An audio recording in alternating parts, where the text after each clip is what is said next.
Okay, I have in front of me two of my most favorite comfort foods, adobo and fried chicken burger. So, adobo, very popular Filipino food. Napakadali din gawin. It's basically your proteins marinated in a combination of soy sauce, vinegar, sometimes garlic, or you can opt to put the garlic later, peppercorns, and bay leaves. Okay? You just marinate your meat for 15-30 minutes, not more than 1 hour. Kulo or prito then kulo or kulo then prito, and you're good to go. Serve it with some rice, tas okay na. Very comforting. As for this one, fried chicken burger, super self-explanatory. It's fried chicken in a bun, right? But today, we are gonna try and combine these two and turn it into adobo fried chicken burger. Hi, I'm Martin and welcome to Fusionized.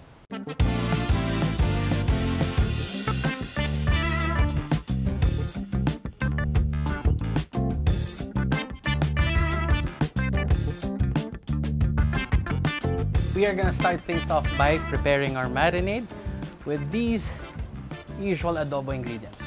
We can't just go the easy way out, just bread and fry your chicken and put some adobo glaze. That's lazy. What we're gonna do is marinate our chicken to get that full adobo flavor. And I have here the soy sauce, vinegar, bay leaves, peppercorn, and some garlic. We're not gonna chop this up, just crush it, because all we want is the flavor. Right?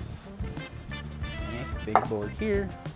Oh, by the way, the part of the chicken that I'm using is chicken thigh fillet.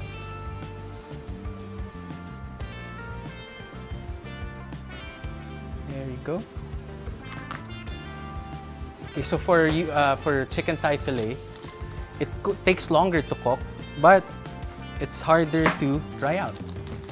But the chicken breast fillet, though, they cook super fast. But then, if you overcook it, it has once you overcook it, it has an unpleasant texture. Right, so I'm gonna put 2 bay leaves here. I'll make it 3. I have here 3 bay leaves, equal parts soy sauce and vinegar, and about a tablespoon of whole peppercorn.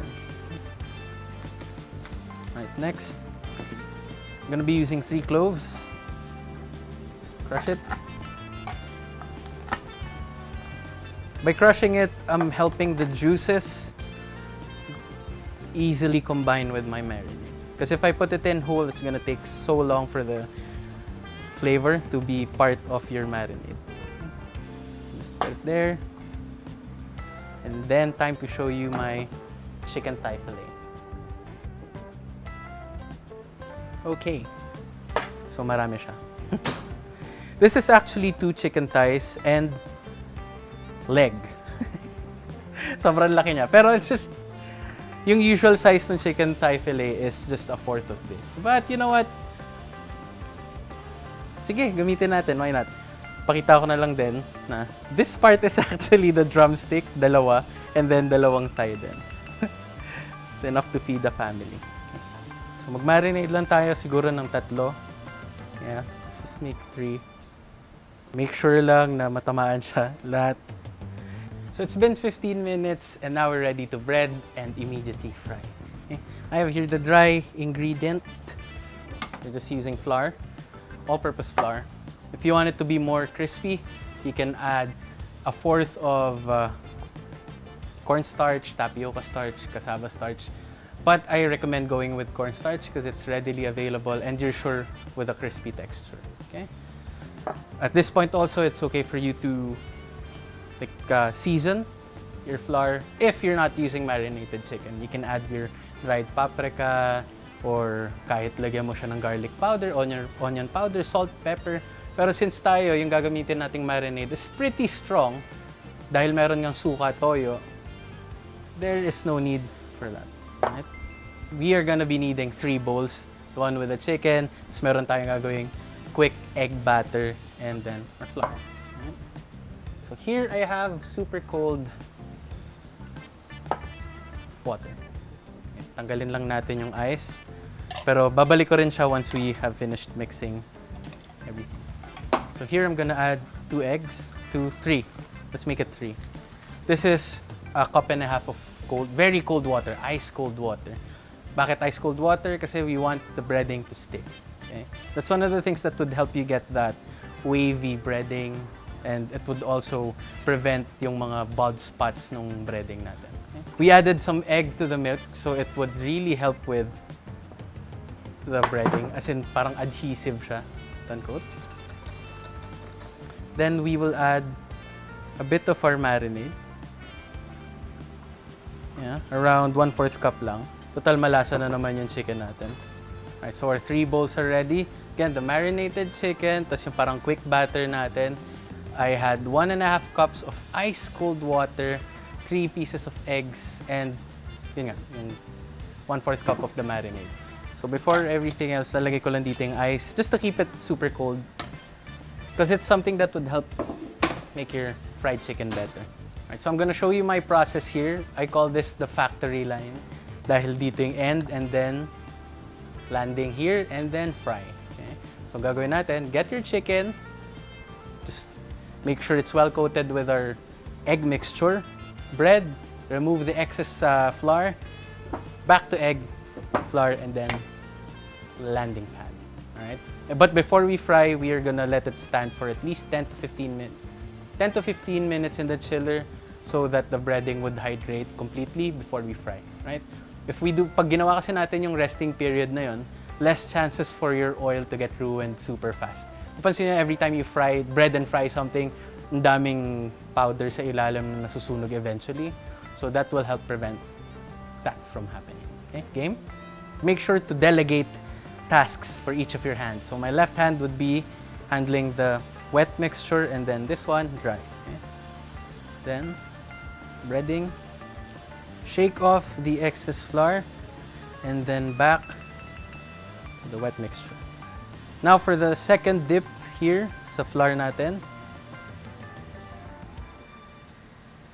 Babaon natin and then we are gonna pack it in tightly. Medyo may onting press na mangyayari dyan. Right. Shake off the excess. Is everything breaded well? Yep. Yeah, you want your chicken to look like this. You're ready to go. Patong, pahinga, next chicken.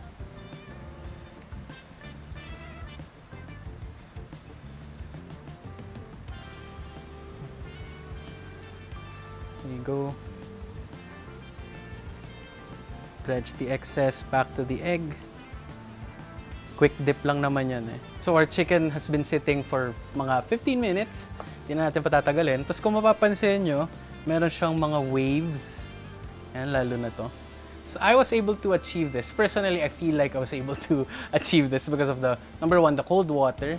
And number 2, the double breading. Number 3, the fact that I packed it in before I dredged the excess flour. Right? So yan, yun yung gusto natin, mga waves. Why? Because it's gonna add a layer of texture. Unlike yung kapag nag-breading tayo na super flat lang yung coat niya. Na parang fish and chips, kumbaga. Hindi siya ganun ka-attractive yung texture when it's partnered up with chicken. For fish, maybe fine kasi malambot. Pero this one, it might need more personality than that. Okay? So, now I'm gonna heat up my oil. There you go. So one thing that people usually do is just once the oil's hot, they put everything in it. That's that's one of the ways to, that's one of the don'ts when it comes to frying or deep frying things, is to overcrowd your pan. Bakit? Kasi iba yung temperature. Compared to the oil, the temperature of your food will be lower. Okay? So kapag sabay-sabay ka siya nilagay, pag nagkataon na considerable amounts of protein yung ipiprito ko, babagsak yung temperature ng oil ko drastically. Okay? We are currently gunning for around 170 degrees Celsius. Kung wala, what you can do is just keep trying. Kuha kayo ng breading and then dip it there. Or, if you have any wooden tools, wooden spatula, wooden spoon, or a chopstick, you can just dip it into your oil later. Sure ako na hindi pa mainit tong mantika ko. Okay, so I'll just show you later when it's ready to test. So I'm gonna show you ways to check your oil. So ito, our goal is at least, okay, sobrang lagpas na siya. Hindi naman. Yan. So 170, that's good. And next is get something wooden na tools natin. Of course, make sure it's food safe. And then just dip it in. You'll see that there are tiny bubbles. Medyo rolling siya. And that means you are ready to fry. Right, now we are ready to fry. Still shaking off the excess. Siguro mga dalawa yung kasya dito. There. Yeah, we'll do 2 pieces at a time. There. This is gonna fry for 3 to 5 minutes in total. Well, both sides. So siguro, either 6 to 10 minutes for the whole thing. Alright, so we are gonna flip it only once and cook it at 3 minutes per side. Yan. Aside from the time that I mentioned, yung 3 to 5 or 6 to 10 minutes total, paano malalaman kung if your chicken is cooked or if it's ready? One thing that you can do is look for like visual and what do you call this? Auditory signs. Okay? So if you are deep frying, meaning marami kang oil, ang mangyayari sa kanya, once your product is cooked, it's gonna start floating up. Meaning yung moisture niya has evaporated and it's light enough and cooked enough to float. Right? Number 2 is the auditory. Right now, sobrang ingay ng mantika natin. But eventually, as it cooks, again, nawawala yung moisture nung niluluto mo. Diba? So, hihina siya. Tapos yung sa side naman, yung mga bubbles na to, ngayon ang lalaki ng bubbles and it's violently rolling. Eventually, it's gonna die down and be more chill. Okay? Right. So now it's time to assemble. First, we're gonna reheat the buns. Itong process na to, it's not the usual dough mixing process, which we will cover in another video. So, konting plug na rin. So what we're gonna do, we're just gonna slice it in half first and toast it. After that, I'm gonna show you a quick dressing, a quick garlic dressing for the sandwich.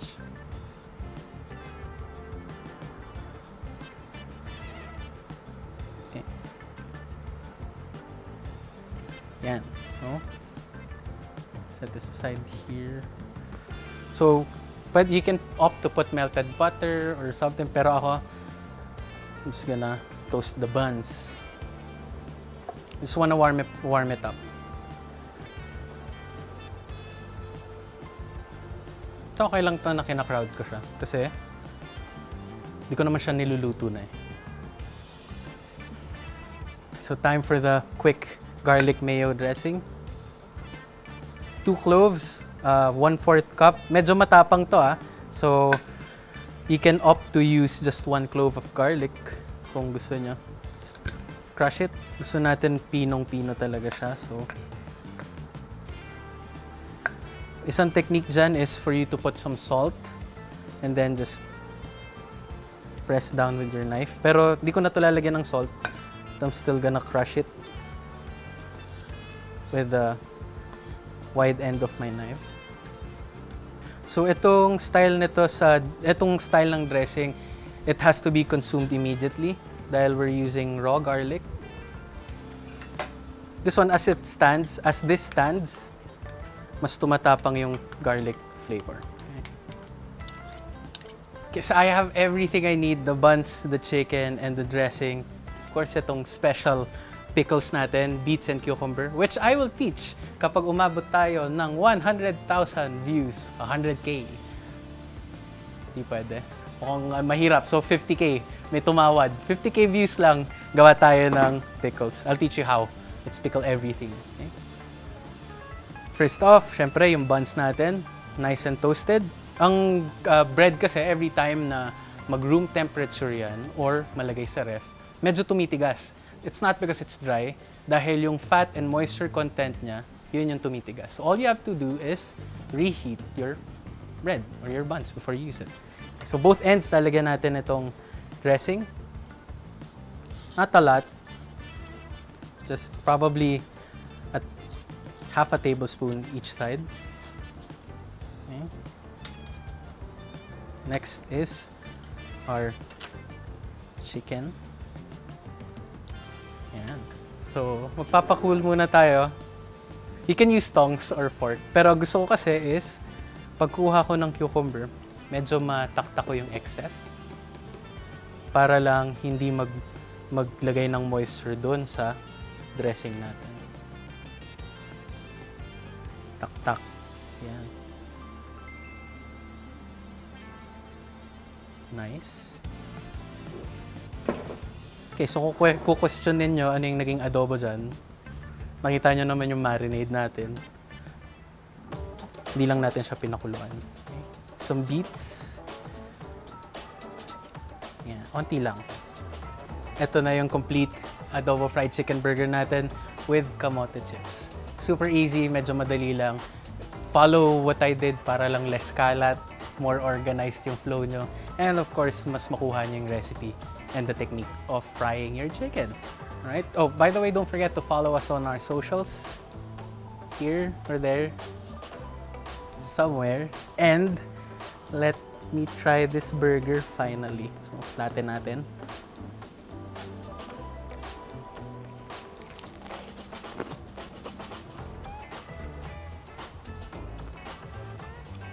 So good. I'm proud of myself.